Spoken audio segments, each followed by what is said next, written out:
Be the second video of the movies that I missed over the last year so far.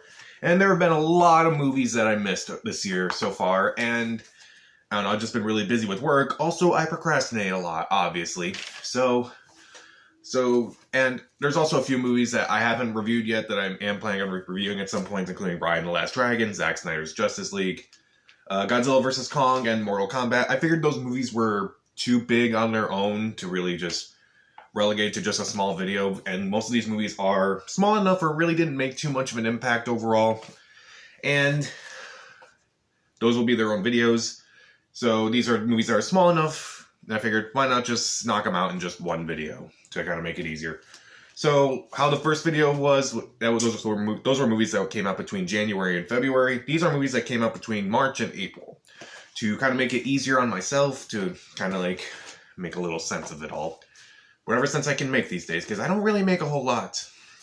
So anyway, let's start off with some movies that came out over these past few weeks, including Coming to America. Coming to America, not Coming to America, Coming to America. And this time, Eddie Murphy returns as Prince Hakeem, who is now about to ascend to the throne, and he has 3 daughters with his wife Lisa, and now he finds out he has a son in America somehow. They explain in the movie.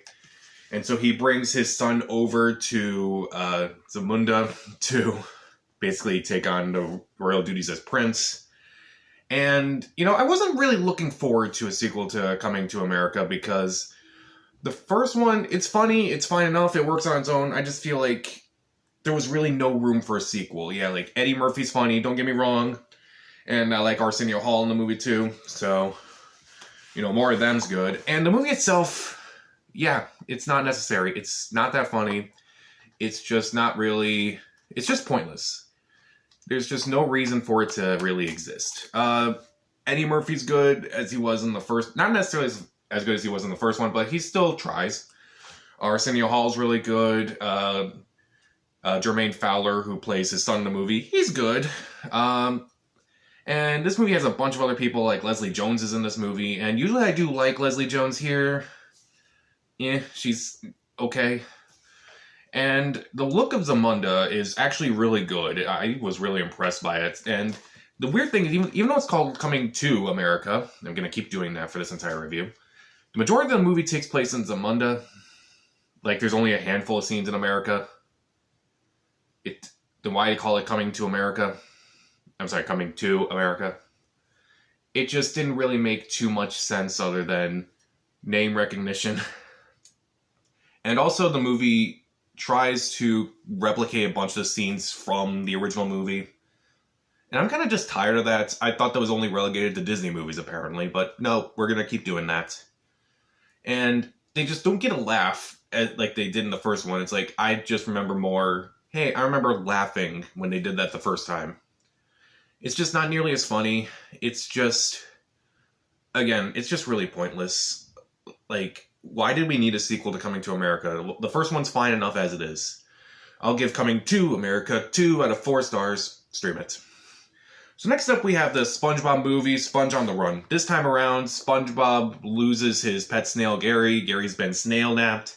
And he and Patrick go on this road trip to find him, basically. And I kept forgetting there was a SpongeBob movie coming out. Again, it was supposed to be in theaters, and then it got delayed due to COVID, and then they were like, hey, let's put it on Paramount Plus. Which, by the way, subscribe to Paramount Plus. It's actually really good. I'm not sponsored by them. But anyway, they go on this road trip. And, again, I didn't think another SpongeBob movie was necessary. Like, the first one's good. The second one is fine. It has good messages. I just was disappointed in the fact that they tried to market it a movie. It's like, oh, it's 3D animation. And then it's like, oh, it's only in, like, the last 20 minutes. Oh, well. But they kind of make it up with this one by making it 3D animated throughout the entire thing. And it's okay. Like, the 3D animation's fine. It's, I don't know. There was just something about the 2D animation that I like more than 3D animation. Kind of makes me realize some of these characters really shouldn't be in 3D too much. So maybe I look at SpongeBob, Sponge Out of Water and go, you know, maybe you made the right choice there. As far as, like, anything that I liked, I did like a bunch of the celebrity cameos in this, like Keanu Reeves as this sage. He's really good, and he has more scenes than I expected. He's really funny in this movie. Aquafina, she's good. Tiffany Haddish, she's good. There's another surprising cameo in this movie that I won't spoil here, but I didn't know he was in it, and it made me laugh. Like when you see like SpongeBob, Patrick, like all those characters on the show, they're great. But and also Matt Berry from What We Do in the Shadows is in this. He's also really good as the villain of this movie. But kind of like with Sponge on the Run, Sponge Out of Water, it's gonna be hard to differentiate the two. Kind of like with Sponge on the Water, out of water, they twist. There's a twist about around the third act beginning, and basically this movie is a setup to the Camp Coral TV show, which is just unnecessary. Why? It's a movie to set up something that we didn't need, and they just kind of throw it in there randomly. It doesn't work. It just has so many plot holes with the rest of the show, which, you know, I'm not looking at SpongeBob and trying to point out all the plot holes in it, but you just have to have a basic knowledge to make you go, this just seems wrong. And like the Camp Coral scenes, they're not nearly as interesting, they're not nearly as funny, like it just feels weird just watching these characters when they were younger, and it's just not them. And they just keep cutting back to it and back to it. And it's just so random. It's like, it's not necessary. Then again, that TV show is not necessary, so what do I know? But Sponge on the Run, it's fine for what it... No, it's not really fine for what it is. It's fine when it does new things, like the celebrity cameos, and it does fine with the whole, with the cast. It just, when it does the Camp Coral stuff, that's too far. I just don't think it's necessary. I'll give Sponge on the Run 2.5 out of 4 stars. Stream it. Next up, we have Chaos Walking, and this movie was total chaos, to say the least. Behind the scenes, this movie was a total disaster. They filmed this movie back in 2017, and the original cut done by Doug Liman, he turned it in 2017, and they didn't like it. They thought it was way too confusing. They thought it was incomprehensible at times. And they couldn't go back to do reshoots until 2019 because Tom Holland and Daisy Ridley were busy with Spider-Man and Star Wars, respectively. And they got back in 2019 to do all these reshoots. And then it got delayed due to COVID. So, to say this movie is chaotic, to say the least. So this movie's about a world where pretty much no women really exist. Tom Holland, he has these thoughts that really can't be controlled. All the other men in the area, including Nick Jonas and Mads Mikkelsen. Weird combination, but they control their thoughts perfectly. And Daisy Ridley crash lands on Earth. She doesn't know what's going on, and so they try to figure out like how to stop Mads Mikkelsen, who's the main villain in this movie. Of course he is, because he's the villain in everything these days. I feel bad for the guy. He was great as Hannibal, and he's just kind of getting stuck in these generic roles like Doctor Strange and now Chaos Walking. The movie itself, it's not total chaos, like I said. I guess that was more of a joke about the production more than anything. But this movie, it's still kind of like... it's still a mess. It's still like, where are we going with this? And at times it's kind of boring. Like, Tom Holland is okay in the role, but honestly, his performance in Cherry was better than this. And Daisy Ridley, she's not really that interesting in this either, but, you know, some people would argue she's not interesting in Star Wars, but whatever. The other characters, they don't really do much. Again, Mads Mikkelsen is it's just a generic villain. He doesn't really do much. Cynthia Erivo surprisingly appears in this movie, and I thought her character was pretty good. But it just gets boring after a while, and I kind of like thought to myself while watching it that I feel like these characters should be a lot younger. Like, not necessarily 18 years old, but more like maybe middle school, maybe like high school freshmen, maybe. And it turns out the original story that this movie was based off of had characters that were younger. So it's like they aged up the characters just so they could have Tom Holland and Daisy Ridley in it. Is it really worth it? No. It's a mess, but it's not a terrible, terrible mess. It's just a forgettable mess. I'll give Chaos Walking 1.5 out of 4 stars. Stream it. And next up is Yes Day, which stars Jennifer Garner and... oh, man, I forgot his name. I should have looked it up before doing this. But she's a mom, and her husband, they have been saying no to their kids a lot, and they decide to give their kids one day where they have to say yes to everything. So, yes to eating a huge bowl of ice cream, yes to a huge water balloon fight, yes to pretty much everything, and I just want to say no to this movie. I wonder how many reviews said that. This movie's just dumb. It's not funny. A lot of the jokes in this movie are just generic. A lot of the characters are generic. A lot of the plot threads are generic. The characters are awful. Like the son in the movie, he compares his mom to dictators.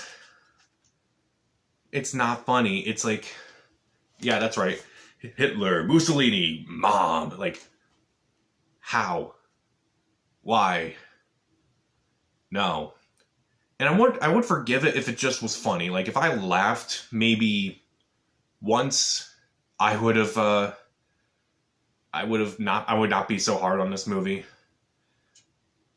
I don't even remember anything that made me laugh. That's how bad this movie is. I'll give Yes Day 1 out of 4 stars. Skip it. I'm being nice.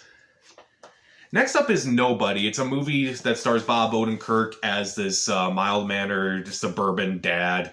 He used to have this really checkered past as like this person who made people disappear, essentially.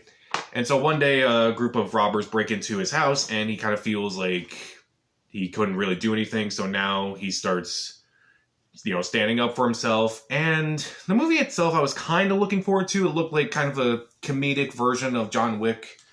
I was not really intrigued, only because the director of this movie previously directed a movie called Hardcore Henry, a movie that a lot of people seem to enjoy. I personally didn't. And the movie itself is okay. Like, Bob Odenkirk is fine. Christopher Lloyd is surprisingly in this movie, and I thought he was pretty good. The action, I thought, was really fun at times. What I don't like in this movie is the main villain. I kind of thought, again, he was very generic. He didn't really have much of a personality other than he's the villain. And also, I don't like the way they set up this story. It's kind of like what they did with Atomic Blonde. It's like, it's a flashback, like it opens up at the very end. Or, well, it's not exactly like Atomic Blonde, but it was this first thought that came to my mind. Remember how in that movie, she's kind of just telling everything that kind of just happened in her story. And the movie just continues on with that, and like you see all these action sequences and you're not really impressed because she survives this.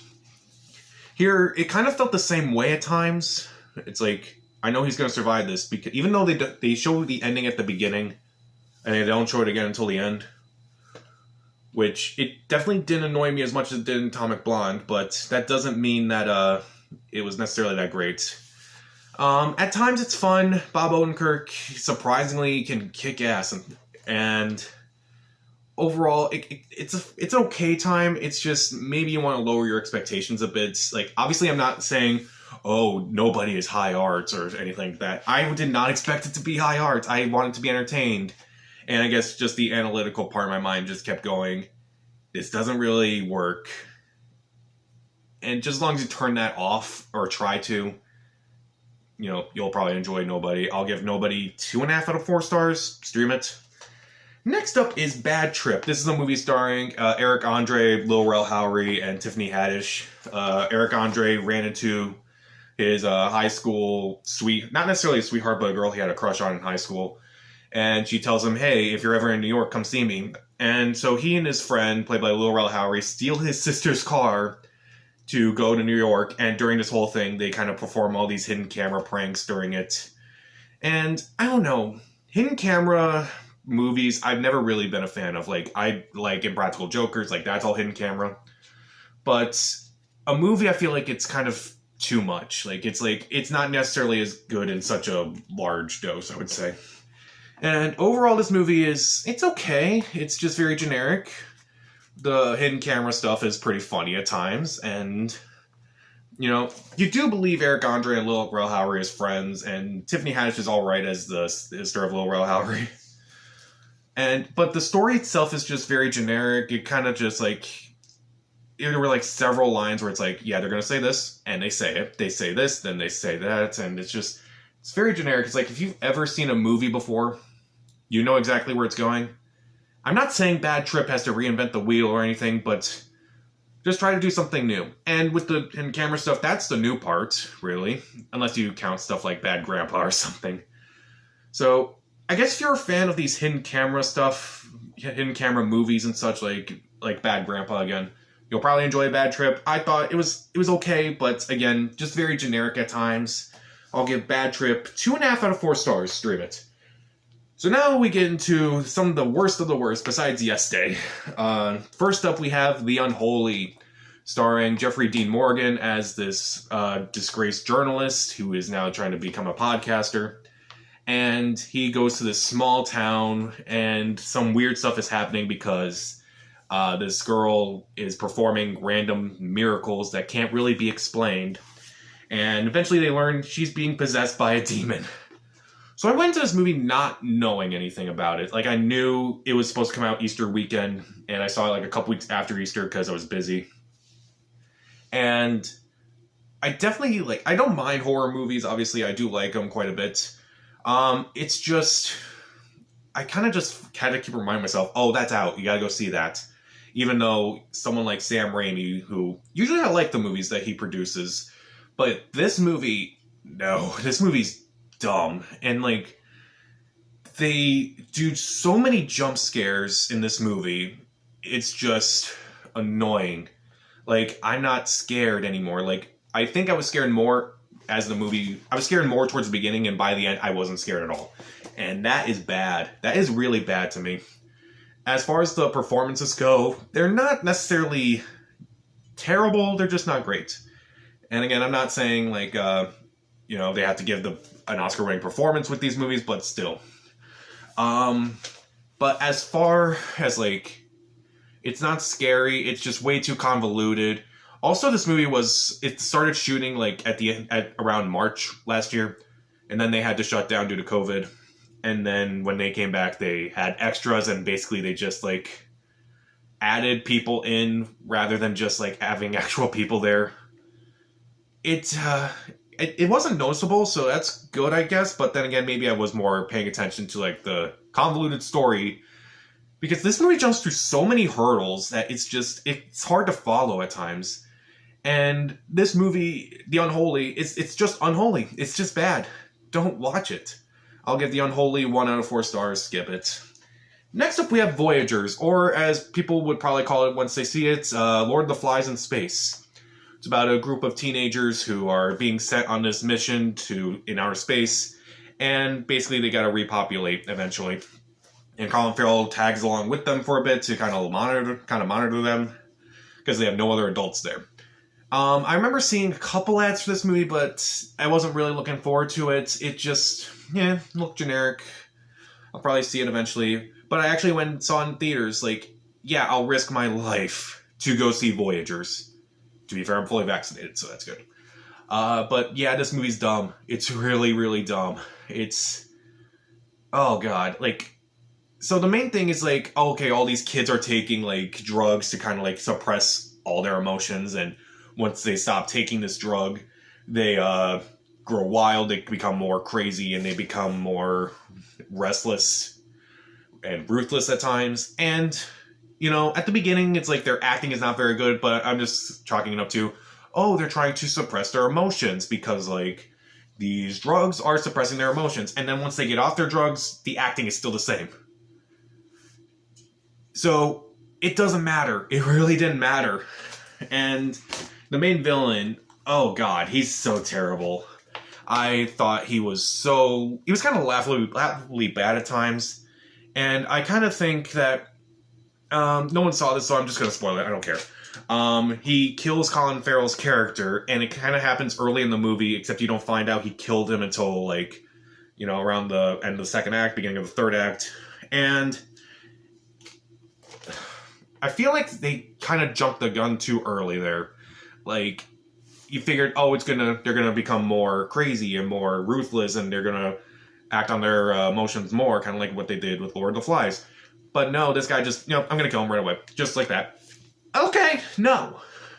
On top of that, the two main heroes played by Ty Sheridan, Lily Rose Depp, they're kind of boring. They don't really have any chemistry. The acting is bland. You couldn't really care about any of the characters. It looks very cheap looking. The cinematography, it's set in a spaceship for the entire thing, and it doesn't look good. It looks very artificial. Like, I'm not saying film in an actual spaceship or anything. I'm just saying, after a while, it looks boring. The characters are boring. Everything in this movie is boring. The twists are boring. Voyagers is boring. Don't go on this voyage. I'll give Voyagers 1 out of 4 stars. Skip it. And the last movie I'm going to talk about is Thunder Force. Now, this is a movie that a lot of people have already hated on, and I'm not going to hate on this movie too much, but I'm still not really going to recommend it. It follows Melissa McCarthy and Octavia Spencer. They are best friends, and they reconnect after several years, and they and eventually Melissa McCarthy develops superpowers due to an accident. And so Octavia Spencer trains her, and they start becoming superheroes, and they team up as Thunder Force. Yeah, it's a pretty generic movie, and a lot of people have said this movie is awful. And to call it awful would be like too far for me. To just simply say it's not good, yeah, that's what I would say. I honestly just didn't laugh at a lot of things in this. Like, maybe like 1 or 2 things, like Jason Bateman makes a few appearances. I love Jason Bateman, but like, he's funny for a while.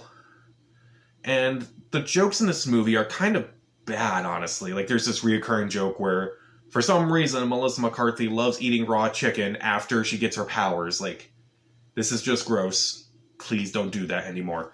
And they continue doing that. It's so dumb. And like, at Melissa McCarthy, she just improvs a lot, and it doesn't really land. Like, Octavia Spencer just looks at her and goes, "What are you doing?" And she's probably thinking to herself, "What am I doing? I won an Oscar." And the villains are pretty generic. Bobby Cannavale, he plays a very generic mayor, and there's also surprise twists that are not really that surprising. And I keep saying this phrase, but if you've ever seen a movie, you've seen this twist before. And the twists go nowhere either. Like, there's a big reveal. Spoiler alert, there's someone who worked with Melissa McCarthy and Octavia Spencer. Yeah, she's actually a bad guy. And they just like, okay, bye, you're dead. Okay. And the visual effects look pretty cheap. I know it's a Netflix movie, but, I'm trying not to say, like, just because it's on Netflix, that means it's cheaper or bad or anything. But this looks cheap for cheap's sake. It looks so lame. It's not funny. It's lame. It wastes everyone's talent. It wastes everyone's time. It's not funny. And I feel bad because this film was directed by Ben Falcone. He is Melissa McCarthy's husband, and he's directed some of her films, including The Boss, Life of the Party, Super Intelligence. And he was also involved with the Happy Time Murders, so some of the worst of Melissa McCarthy's career. Even though I didn't hate Happy Time Murders as much as everyone else did. But, like, this, just stop. I feel bad for saying stop working with your husband, Melissa McCarthy, but just really think some of these things out before you put them on screen. Like, visually, like, for joke's sake, like, maybe just don't have jokes involving raw chicken. And maybe just come up with a better story overall, because this is just generic as hell, and it's just not entertaining. I was just bored. I predicted everything. Just no. I'll give Thunder Force 1 out of 4 stars. Skip it. So, those are my reviews of some movies that came out within the last few months. I'm going to try to do reviews on movies soon, like Raya and the Last Dragon, Zack Snyder's Justice League, Godzilla vs. Kong, Mortal Kombat, a few others within the next few days. What did you think of some of these movies? Comment down below, subscribe to the channel. This is Pat, and stay safe.